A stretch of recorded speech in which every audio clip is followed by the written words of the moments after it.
And I had the lights off in here a bit ago and turned that one on, and it's just about right. It doesn't put a real spot on the sign, and that's kind of what I wanted, was just a glow over it.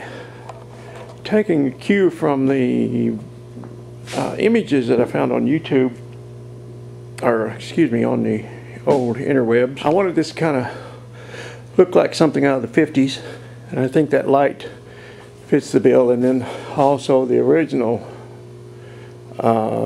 poles had a base on them that kind of came down out of the bottom, and of course it had a big band around the top rather than a spoked ring such as this. But I'm going to go ahead and try to give it that look, extend that base down a little bit. That's why I put that piece in there, so now I can use this as a piece I cut out as a template.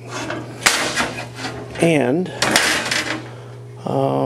I don't know, well, you'll see. I'm going to kind of come down with some angles and just make it look like that's the base that's holding the sign up.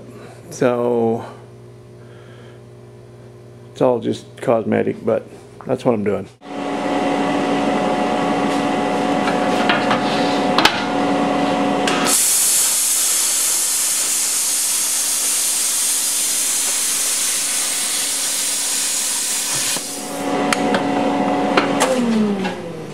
Love my plasma cutter. It'll cut up to 1 inch if you go real slow. It'll cut 1/4 inch like it's butter. And it's my favorite tool in the whole shop. It just makes such a clean cut. Saves you all that grinding time and clean up. You spend very little time grinding a plasma cutter cut if you have a good plasma cutter. I spent a lot of money on that thing many years ago, but some people make the mistake of getting a cheap one, and then they don't really get to experience what a plasma cutter is really like. So I'm glad I waited until I saved up enough money to get a good one. I made that mistake with a MIG welder, no, a TIG welder. I bought a cheapo thinking I'd learn with it and maybe move on to something bigger if I liked it, but when you get a cheapo like that, it's not indicative of what a good one should be. So it just doesn't work out very good. So I'm stuck with a cheap one. It's a Harbor Freight special.